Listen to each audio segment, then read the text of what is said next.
Chuke's Outdoor Adventures. Chuke, is that you?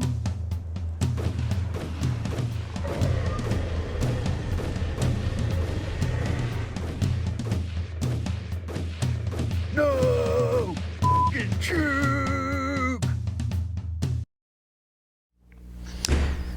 Greetings all, Chuke here with Chuke's Outdoor Adventures. Very excited about my recent purchase. Of course, I got this at EDC Alaska. Big thanks to Juan, the Ruger 5.7. Now we're going to talk about a few different things, but the gun is safe. There's nothing in the magazine. So recently got this, and I have been fascinated with the 5.7 by 28 round. I forgot you got to take out the mag to release the slide. I've been fascinated since probably 2008 when the FN 5.7 was really big. Everybody wanted an FN 5.7 from 2008 all the way up to 2012-15. They were very popular. I mean, they've dropped in price a little. Back then they were $1,300-$1,400, and everybody wanted one. In Alaska, mind you, for bear protection. Now the whole idea was, oh, you've got a small rifle round that's going screaming fast in a pistol. That's perfect for bear protection.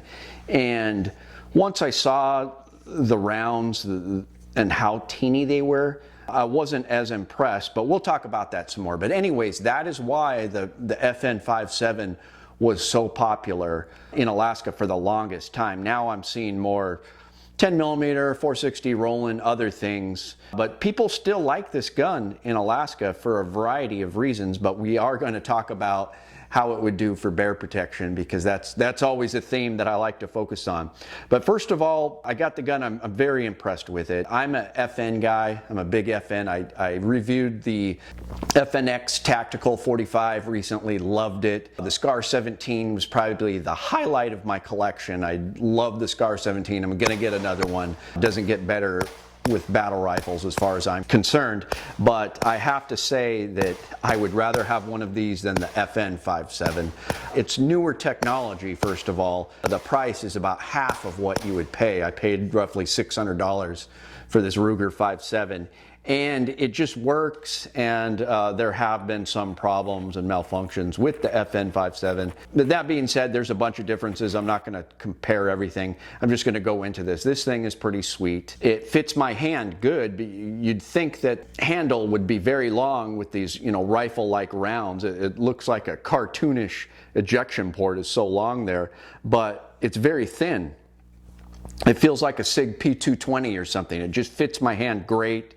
It's got a good grip angle. Trigger isn't that great, but it's, you know, it's usable. I don't really like the safety, but I'm not going to really use it as a carry gun. I did order a Galloway Precision mounting plate instead of the Ruger plate, and I got a Holosun 507C on here, and it worked out pretty good. Chuck noticed that it got a little loose after the first time firing, and for some reason the blue dry thread locker wasn't working that good, so I used some liquid thread locker, and then I borrowed Chuck's torque wrench and I got it on there. So I'll continue to test it, but I had it sighted in. It was accurate, fun to shoot. It was 5 degrees this morning, very cold.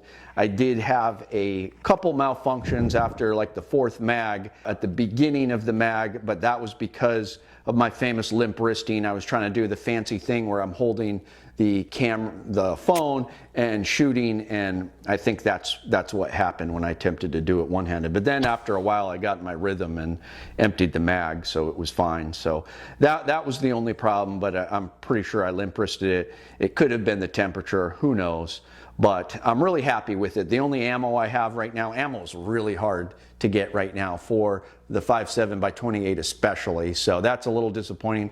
I was able to beg Juan to sell me a bunch of ammo, so I got the American Eagle Full Metal Jacket, and then I've got some of the FN VMAX. I really want some green tip and steel core and solid copper, and there's a bunch of specialty rounds you can get for this that would really shine in Alaska, I think, for bear protection. There is, I would carry this. You know, there's people saying, well, it's not drop safe. even with the safety up. If it's chambered, it could go off because there's not some kind of internal safety on the striker. But, you know, I'm not going to be hitting this hard with a hammer. I'm not planning on dropping it. I would absolutely carry this in a holster. It actually fits one of my HK holsters, but there's surprisingly a lot of holsters you can get for this. You can adjust the sights. It's got this fiber optic front sight. I'm a big optic guy. It's really nice to have this Holosun. I've been pretty happy with it. It's got this cut in the slide and this weird open part in the back that I don't like. So as far as an outdoors gun, that's not good because you're going to be able to get dirt in there. If you're like me, falling down in the mud when you're out hunting and sitting on the ground, there's going to be opportunity for stuff to get in here and foul it up. That being said, would it be good for a bear defense gun? I've been going back and forth with this with Long Windy Road, and I have to say yes and no. I still would prefer a 10 millimeter, even a 357 SIG. I would probably prefer over this in the woods, 460 Roland, even one of my big revolvers. However, there is something to be said for the huge capacity. These mags are weird. They're like a mini AR mag, the way they stagger it 2x2. It looks like a little AR mag with these little mini, it's basically a light 223 is what this round is. But 20 rounds in these mags, so the capacity is incredible, and the recoil is just, it's just very light recoil. So there is something to be said. If a bear was charging me, I would get more shots on target right in the bear's head with this little thing than I would my 10 millimeter. I'd probably get double the hits.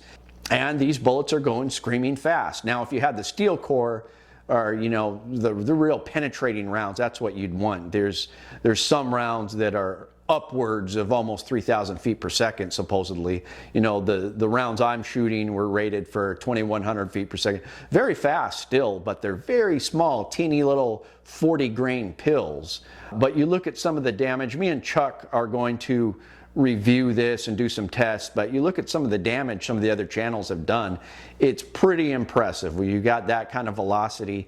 Foot pounds of energy with the ammo I have, it's under 300. That's disappointing. You know, I'd rather have my 10 millimeter with Underwood ammo. However, if you're getting a headshot with a 5.7 on a bear, you're going to get into its skull. There is something to be said. I think that it's better than a sharpened stick. You could absolutely kill even a huge brown bear with one of these things because of all the shots you got. And if you're just hitting it right in the head with that screaming velocity and some good rounds, you're absolutely going to kill that bear. And you may be a better shot with this. It's hardly got any recoil, huge capacity. So I understand why all those guys in the early 2000s were all excited about the 5.7 FN when it came out, because it's a very interesting gun. Now, to be fair, I'm planning on using this for varmints, small game, especially with this dot on it. It's just going to be a fun gun. I'm actually thinking about getting the PS90 or whatever, because I think it would be cool to have that little Stargate SG-1 rifle as well as this and be able to share ammo. Now, like I said, I do think it is viable for bear defense, and that may be controversial, but there are people in Alaska, believe it or not, that carry one of these for bear defense. I would want the steel core penetrating rounds, stagger it with some other round hollow points or something, but you could do it, and you might have a better shot with the being able to stay on target and get rounds out faster. So let me know what you think. Kind of controversial. I think it's great though. You cannot go wrong with one of these. This is one of the most popular guns of 2020. Very depressing about the ammo right now. I mean, I could get 9mm today, but I could not get ammo for this thing. So I hope there's a resurgence in the 5.7, because a heck of a lot of people are buying this Ruger. So I'm guessing that they're going to try to keep up and sell us ammo. It's definitely something I'm going to look into reloading, but then again, you've got to find the components too.